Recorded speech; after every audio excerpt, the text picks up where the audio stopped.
नमस्कार दोस्तों, और स्वागत है आपका इलेक्ट्रोलॉजी में एक बार फिर से। आज हम एक बेहद इलेक्ट्रीफाइंग विषय पर चर्चा करने वाले हैं, इलेक्ट्रिकल ट्रांसफॉर्मर्स। ये ऐसे अद्भुत डिवाइस हैं जो हमारी रोजमर्रा की जिंदगी में अहम भूमिका निभाते हैं। इस वीडियो में हम समझेंगे कि ट्रांसफॉर्मर्स कैसे काम करते हैं और इनके विभिन्न उपयोग क्या हैं। तो चलिए शुरू करते हैं। सबसे पहले आइए समझते हैं कि ट्रांसफॉर्मर क्या होता है।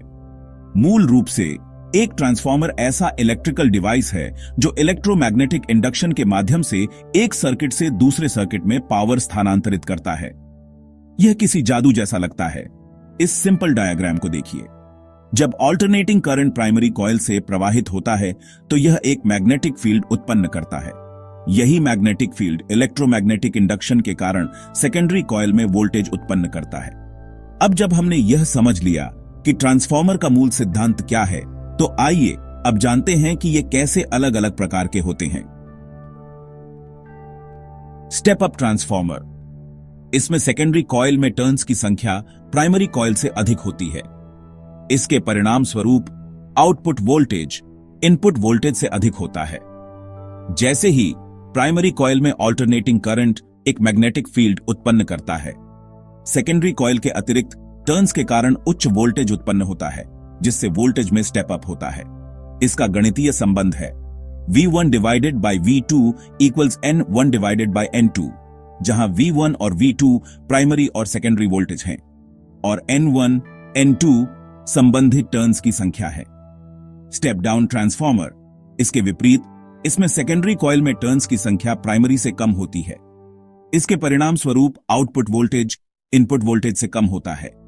कम टर्न्स के कारण सेकेंडरी में कम वोल्टेज उत्पन्न होता है, जिससे वोल्टेज में स्टेप डाउन होता है। तो अब जबकि हमने जाना कि वोल्टेज को कैसे स्टेप अप या स्टेप डाउन किया जाता है, आइए आगे बढ़ते हैं और देखते हैं कि ट्रांसफॉर्मर्स कितने प्रकार के होते हैं। Single phase transformer. ये सिंगल फेज एसी पावर के लिए बनाए जाते हैं। इनमें दो कॉइल होते हैं, प्राइमरी और सेकेंडरी, जो ऊर्जा स्थानांतरित करते हैं। ये आमतौर पर घरेलू उपयोग में आते हैं। 3 फेज ट्रांसफॉर्मर। इनमें 3 प्राइमरी और 3 सेकेंडरी कॉइल होते हैं। ये औद्योगिक उपयोग के लिए उपयुक्त होते हैं और फैक्ट्रियों व वाणिज्यिक क्षेत्रों में विद्युत वितरण के लिए आवश्यक होते हैं। अब जब हमें यह समझ में आ गया कि कितने प्रकार के ट्रांसफॉर्मर्स होते हैं, तो चलिए अब जानते हैं कि इनकी कंस्ट्रक्शन और वर्किंग प्रिंसिपल क्या होता है।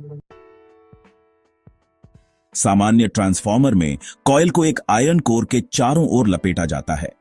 यह कोर मैग्नेटिक फील्ड को कुशलतापूर्वक प्रवाहित करता है। जब ऑल्टरनेटिंग करंट प्राइमरी कॉइल से प्रवाहित होता है, तो यह एक मैग्नेटिक फील्ड उत्पन्न करता है, जो सेकेंडरी कॉइल में वोल्टेज उत्पन्न करता है। यही सिद्धांत पावर के स्थानांतरण को नियंत्रित करता है। तो अब हमने समझ लिया कि एक ट्रांसफॉर्मर का अंदरूनी ढांचा कैसा होता है और वह कैसे काम करता है। आइए अब बात करते हैं कि इन्हें हम किन किन क्षेत्रों में उपयोग करते हैं। ट्रांसफॉर्मर्स का उपयोग कई क्षेत्रों में होता है। आइए कुछ उदाहरण देखें। Power transmission. लंबी दूरी पर बिजली के संचरण के लिए वोल्टेज को स्टेप अप किया जाता है और स्थानीय वितरण के लिए स्टेप डाउन किया जाता है। Voltage regulation. ये घरेलू और औद्योगिक क्षेत्रों में वोल्टेज को स्थिर बनाए रखने में मदद करते हैं।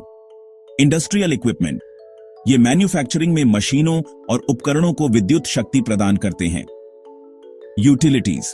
ये सबस्टेशंस में विद्युत वितरण की एक महत्वपूर्ण कड़ी होते हैं। अंत में, ट्रांसफॉर्मर्स ऐसे अद्भुत उपकरण हैं जो हमारे विद्युत जगत की रीढ़ हैं। इनके प्रकार, संरचना और उपयोग को समझना अत्यंत आवश्यक है। आज के लिए बस इतना ही इलेक्ट्रोलॉजी पर। यदि आपको यह वीडियो जानकारीपूर्ण लगा हो तो इसे लाइक करें और दूसरों के साथ साझा करें। यदि आपके पास कोई प्रश्न या सुझाव हो तो कृपया कमेंट करें और ऐसे ही इलेक्ट्रीफाइंग कंटेंट के लिए चैनल को सब्सक्राइब करना न भूलें। अगली बार तक विज्ञान और तकनीक की इस अद्भुत दुनिया को एक्सप्लोर करते रहिए।